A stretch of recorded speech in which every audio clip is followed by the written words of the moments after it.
Gunfire shattered the sterile quiet of the emergency ward, echoing off linoleum floors. Most people freeze when death kicks down the door. Cheyenne Heath didn't. She adjusted her scrubs over her wide hips, grabbed a scalpel, and decided nobody was dying on her shift, not even a ruthless mob boss. Midnight at the Kensington Private Medical Facility in downtown Chicago was usually reserved for the quiet elite, politicians drying out, socialites recovering from discreet cosmetic procedures, and corporate giants suffering from stress-induced heart palpitations. Cheyenne Heath preferred the graveyard shift. It meant fewer arrogant doctors barking orders, and fewer judgmental stares from the impeccably thin, polished daytime nursing staff. Cheyenne was a fat woman, a reality she neither hid from nor apologized for. Standing 5'7" and weighing 260 pounds, she took up space in a world that constantly demanded women shrink themselves. Her size 22 scrubs were practical, stretched comfortably over her broad hips and thick thighs. While society often equated her weight with weakness or laziness, Cheyenne knew the truth. Her body was a machine built for endurance. She could perform chest compressions for 30 minutes straight without losing rhythm. And she could roll a 200-pound unconscious patient on her own to prevent bed sores. She was grounded, sturdy, and highly competent. The tranquil hum of the cardiac monitors in the Harrison wing was violently interrupted at 1:14 a.m. The heavy reinforced double doors of the private loading dock burst open, crashing against the wall with a deafening metallic clang. 3 men in ruined high-end Italian suits stormed into the corridor. They were dragging a 4th man between them. He was a massive, imposing figure, though currently slumping and leaving a gruesome, dark trail across the pristine white tiles. "We need a doctor, now!" the lead man bellowed, brandishing a customized Sig Sauer P226. His eyes were wild, scanning the empty nurses' station.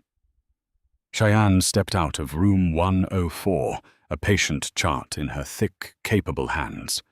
She didn't flinch at the sight of the firearm. Working in a private, off-the-books clinic meant she had seen worse than panicked men with guns. "Put that away before you shoot an oxygen tank and blow us all to hell," Cheyenne ordered, her voice cutting through the panic with the authority of a seasoned trauma nurse. She marched toward them, her heavy, rubber-soled clogs squeaking against the tile. The armed man blinked, clearly taken aback by the stern reprimand from the large, unassuming woman in floral scrubs. He lowered the weapon slightly. "Are you deaf, lady? Get a doctor. The boss is dying. Dr. Miller is on call, but he's asleep in the East Wing, and by the time he gets down here, your boss will be dead," Cheyenne stated flatly, stepping up to the injured man. The man bleeding out was Daxton Griffin. Even pale and gasping for air, he radiated a dangerous, commanding aura. His dark hair was matted with sweat, and his sharp, patrician features were contorted in agony. He had taken a high-caliber round straight to the upper chest, just below the clavicle, and another to his side. Daxton was the undisputed head of the Griffin Syndicate, a man who controlled half the shipping ports on the eastern seaboard. Tonight, a scheduled meeting in a private warehouse off Rush Street had turned into an ambush. Lamar Costa, his trusted underboss, had sold him out. Daxton's heavy-lidded eyes fluttered open as Cheyenne reached for his ruined tailored shirt, producing a pair of trauma shears from her pocket to cut away the expensive fabric. He looked up at her, his vision blurring. He saw her double chin, the thick arms reaching for him, the roundness of her face. In his world, strength was lean muscle, sharp angles, and ruthless efficiency. "Get her away from me," Daxton ground out, coughing up a fleck of crimson. "Not some fat nurse. Get a real doctor." The guards hesitated, looking between Cheyenne and their bleeding boss. Cheyenne didn't miss a beat. She didn't flush with embarrassment or step away. She simply gripped the collar of his ruined shirt and sliced through the silk with a sharp, aggressive tearing sound. "Listen to me, tough guy," Cheyenne said, leaning in so her face was inches from his. "Your trachea is deviating to the left, and your neck veins are bulging. You have a tension pneumothorax. That means air is trapped in your chest cavity, crushing your lung and pushing against your heart. In about 3 minutes, your heart will stop completely. I am the only person in this building right now who knows exactly where to stick a needle to let that air out. So you can either shut up and let this fat nurse save your miserable life, or you can bleed out on this linoleum while your goons watch. Choose." Daxton stared at her, stunned by the sheer, unadulterated steel in her eyes. He gave a microscopic, breathless nod before his eyes rolled back. "Get him on the trauma gurney, now!" Cheyenne roared, her previous calm transforming into explosive action. The men complied immediately, hoisting Daxton onto the bed. Cheyenne moved with a startling, fluid speed that defied their expectations of a woman her size. She didn't run. Running in a hospital caused panic. But she power-walked with immense purpose. She slammed the emergency button on the wall to summon the surgical team, then ripped open a sterile kit. "Hold him down," she commanded the man with the gun. "When I do this, his body is going to violently react." Cheyenne located the second intercostal space on Daxton's right chest, right at the mid-clavicular line. She took a massive 14-gauge needle, took a deep breath, and drove it directly into his chest wall. A sharp hiss of trapped air escaped, sounding like a punctured tire. Daxton's body spasmed wildly on the gurney, his back arching off the mattress as oxygen finally flooded his remaining functional lung. His heart rate, previously plummeting on the monitor she had hastily hooked up, stabilized. "He needs surgery right now to repair the artery," Cheyenne said, wiping a bead of sweat from her forehead, as Dr. Miller finally burst through the doors, looking disheveled and panicked. "What happened?" Dr. Miller gasped. "Gunshot wounds, chest and abdomen. I decompressed a tension pneumothorax. He's prepped. Get him to OR1. Cheyenne rattled off, stepping back to give the surgical team room as they swarmed the bed and whisked Daxton away. One of Daxton's men, a tall enforcer named Leo, lingered behind. He looked at the discarded bloody needle, then at Cheyenne, who was already calmly wiping down the tray. "You saved his life," Leo said, his voice laced with shock. "It's my job," Cheyenne replied without looking up. "Now go wash your hands. You're tracking mud and viscera all over my floor." 4 hours later, the hospital was quiet again. Daxton Griffin lay in the Baxter Suite, the most secure VIP recovery room in the Kensington facility. He was hooked up to a morphine drip, 2 IV lines, and a heart monitor.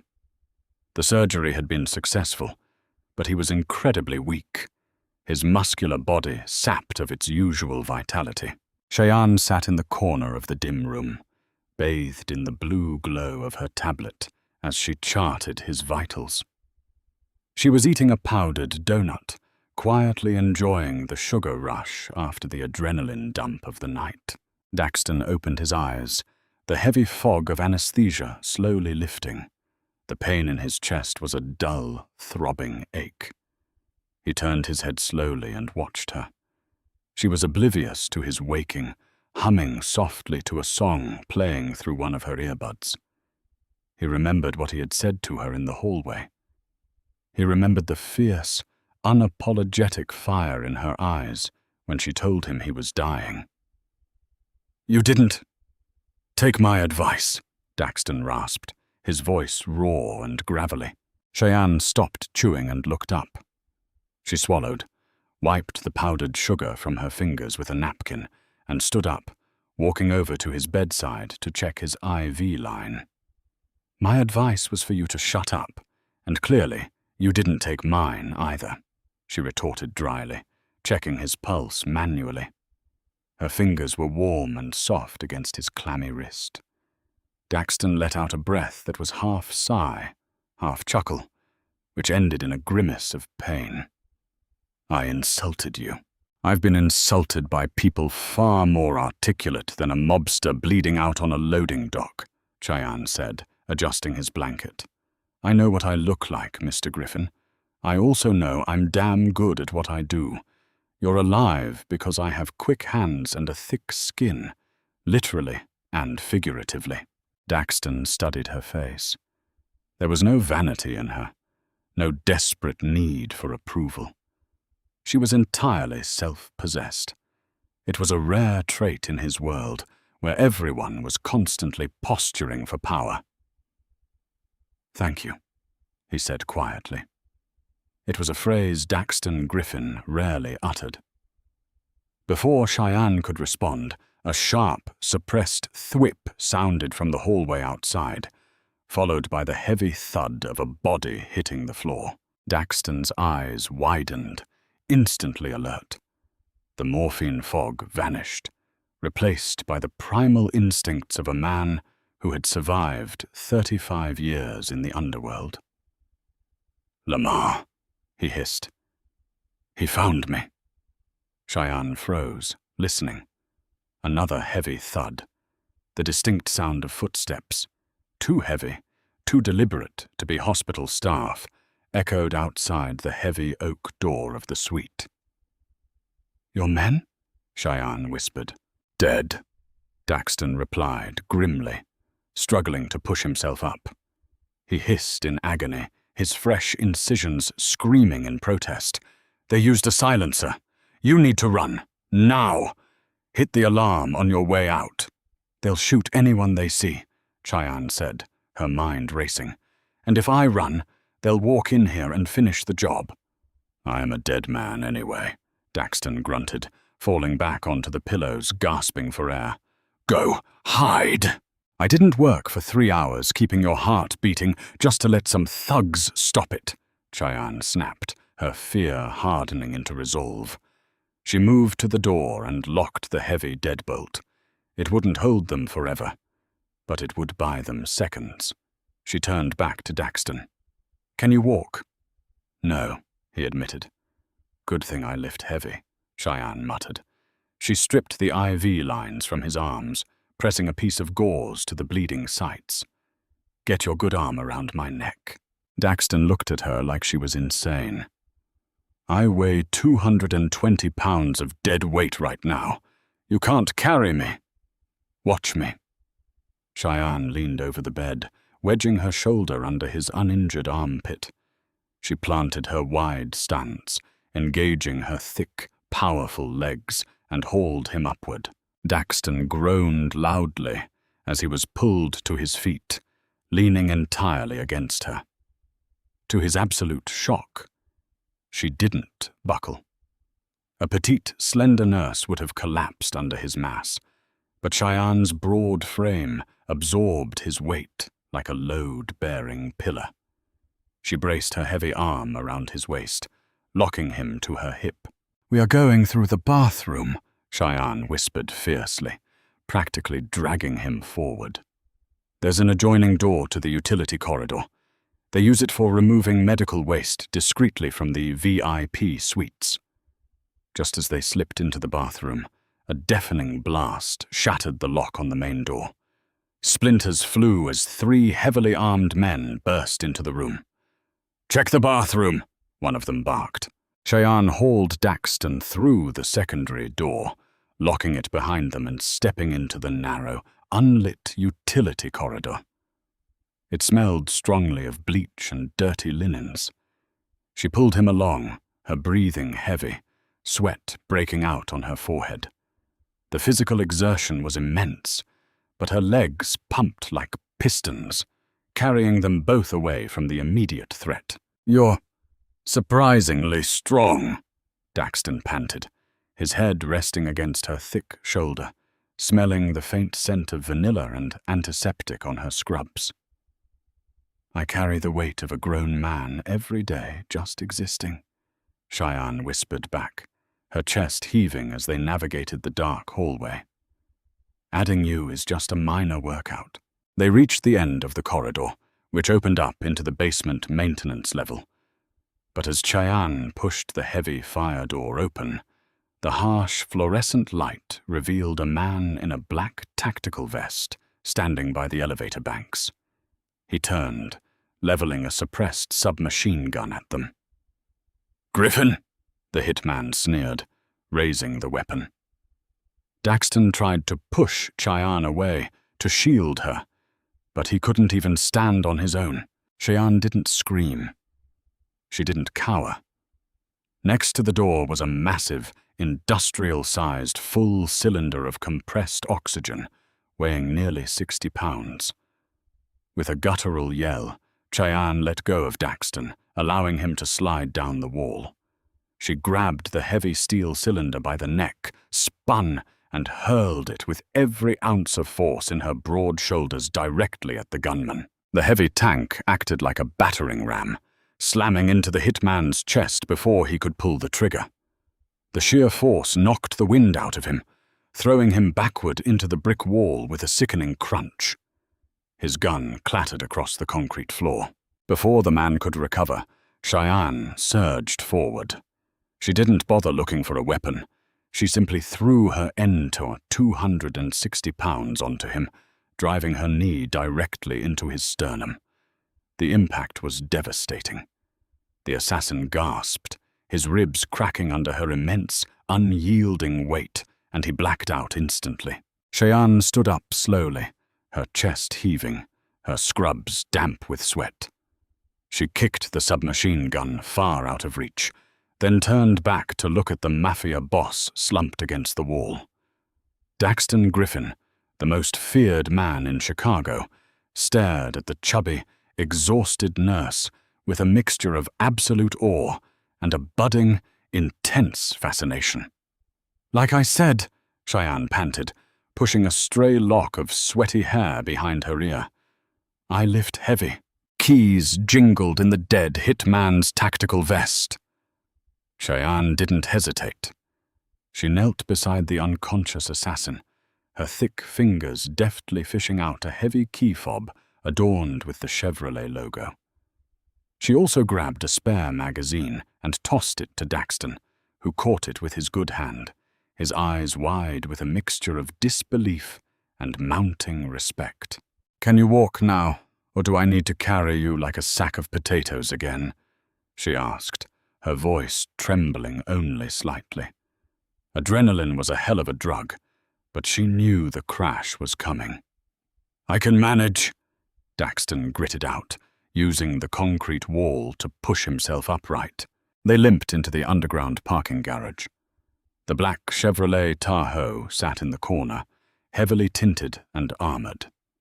Cheyenne shoved Daxton into the passenger seat, ignoring his groans as his fresh stitches pulled taut. She climbed into the driver's seat, adjusting it back to accommodate her hips, and slammed her foot on the gas. The heavy SUV roared to life, tearing out of the Kensington facility, just as sirens began to wail in the distance. "Where to?" she demanded, eyes locked on the road.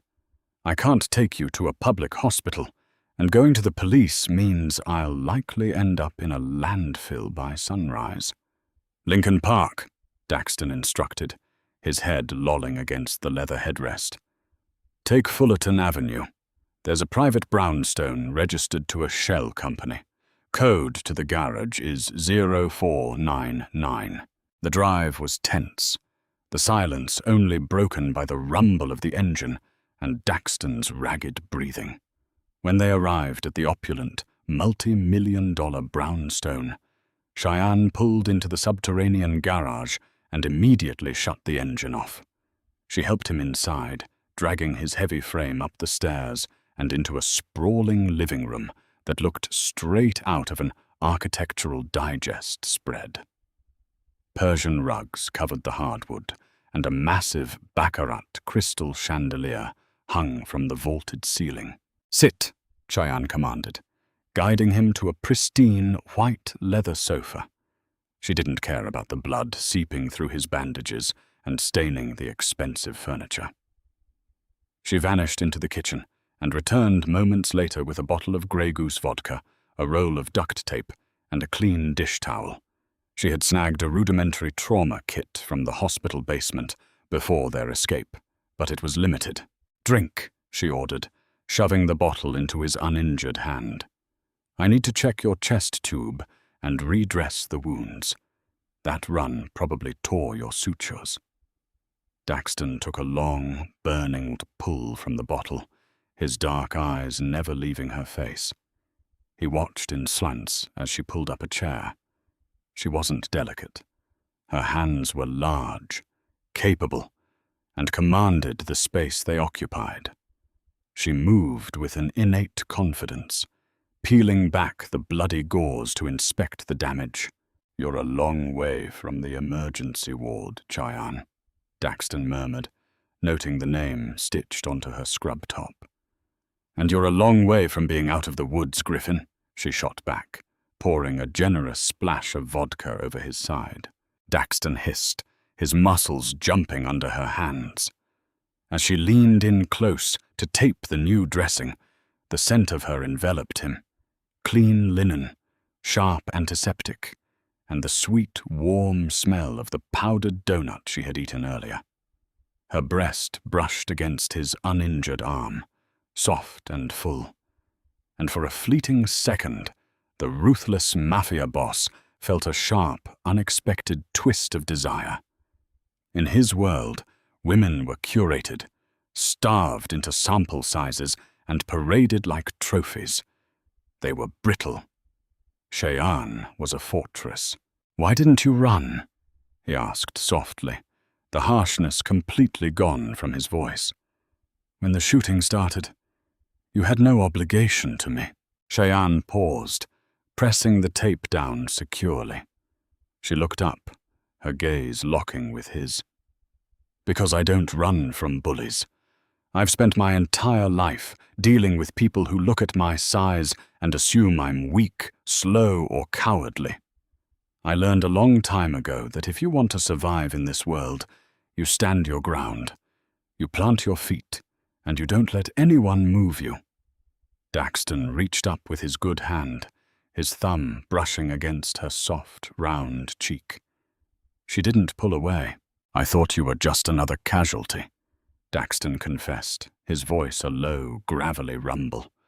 "I looked at you in that hallway and I judged you. I was wrong. You are the strongest woman I have ever met." A faint blush crept up Cheyenne's neck, tinting her cheeks.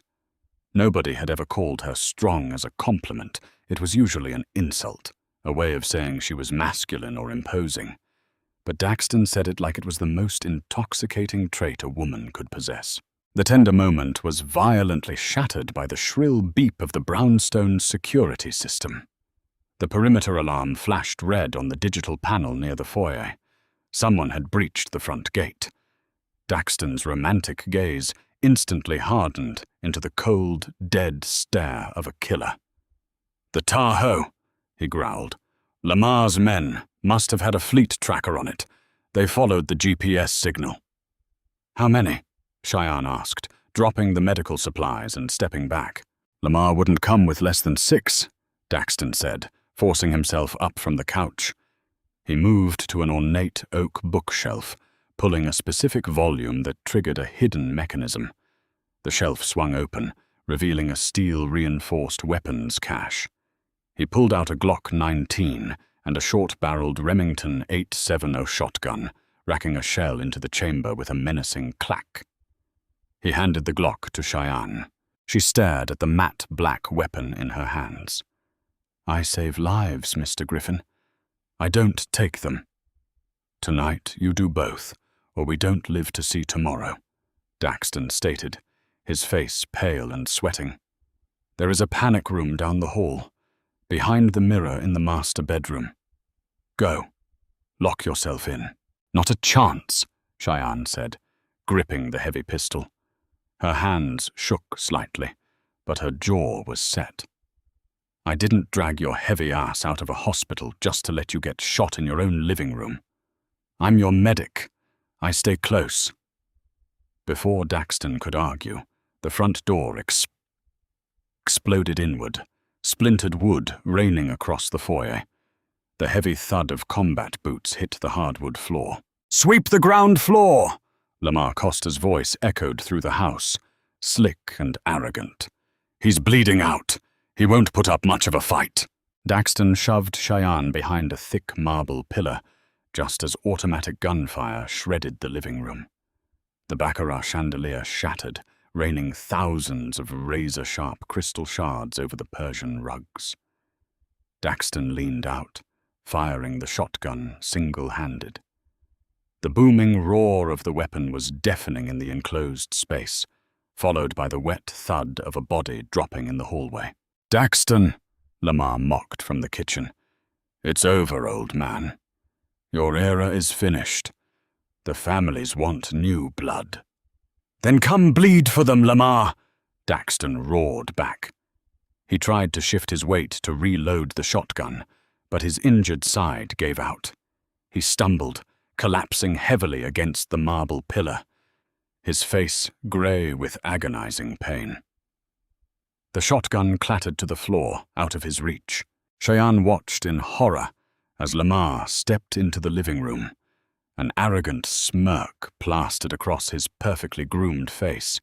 He had a custom 1911 pistol aimed directly at Daxton's head. "Such a tragic end to the great Griffin Empire," Lamar sneered, stepping closer. He didn't even notice the large woman trembling in the shadows, just 3 feet to his right. Cheyenne didn't have time to aim the Glock. She didn't trust herself to shoot straight anyway. But she knew physics. She knew mass and momentum. She looked down. Next to the pillar was a heavy, solid bronze sculpture of a rearing horse, easily weighing 40 pounds. It was a decorative piece, meant to project power and wealth. To Cheyenne, it was a weapon. With a primal scream that tore from the depths of her chest, Cheyenne dropped the gun, hoisted the heavy bronze statue with both hands, and lunged out from behind the pillar. Lamar snapped his head toward the noise, his eyes widening in shock at the sight of the massive, furious woman charging him. He swung his gun toward her, but he was a fraction of a second too late. Cheyenne brought the heavy bronze statue down with crushing force, slamming it directly into Lamar's right shoulder and collarbone. The sickening sound of snapping bone echoed through the room. Lamar screamed, his pistol flying from his hand as he crumpled to his knees, his entire right side paralyzed by the blow. The sheer momentum of her swing carried Cheyenne forward, and she didn't try to stop. She used her full 260 pounds to crash into him like a freight train, driving him flat against the hardwood floor.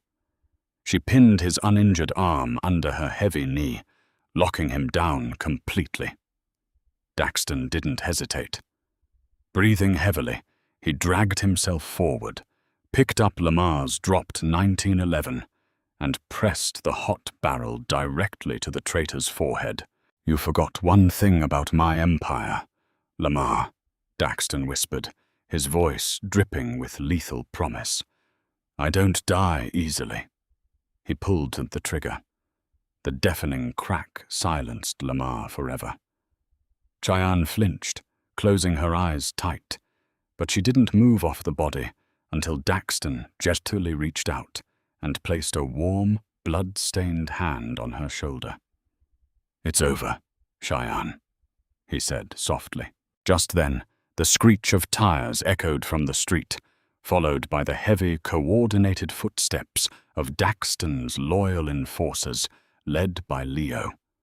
They flooded the house, weapons drawn, only to stop dead in their tracks at the sight before them.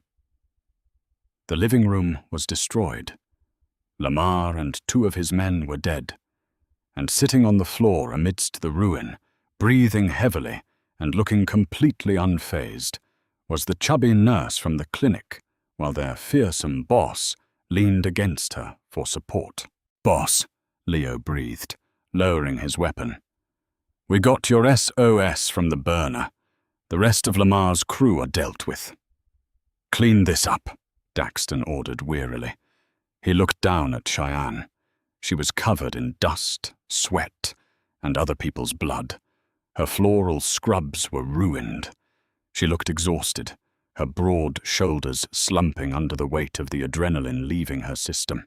"You need to sit down," Daxton said, his hand sliding from her shoulder to cup her cheek, ignoring his men who were pointedly looking anywhere but at their boss, showing affection. "I need a nap, a shower, and a dozen donuts," Cheyenne muttered, allowing him to help her up, though she was still the one doing most of the supporting. Daxton chuckled, a genuine deep sound that warmed the cold room. He pulled her flush against his chest, heedless of the pain in his ribs. He looked at her round face, her fierce eyes, her unapologetic curves. She had saved his life twice in one night. She was a force of nature, a heavy, unmovable mountain that had shielded him from the storm. "You can have whatever you want, Cheyenne," Daxton murmured, leaning in until his lips brushed against hers. It was a promise, sealed in the blood and chaos of his world. "Because you are never going back to the graveyard shift again. You belong to me now, and I take care of the people who protect my throne." Cheyenne smiled, finally leaning her weight into him, knowing his empire was strong. But she was stronger. "I guess I can make an exception for a mob boss, but I still expect you to eat your vegetables." If you were captivated by Cheyenne and Daxton's thrilling story of unexpected love, survival, and defying all odds, don't forget to hit that like button. We release gripping, heart-pounding romance dramas just like this every single week. Share this video with your friends who love a fierce, unapologetic heroine and a bad boy mafia boss who finally meets his match. Subscribe to our channel and turn on notifications so you never miss out on our next thrilling underworld romance adventure now.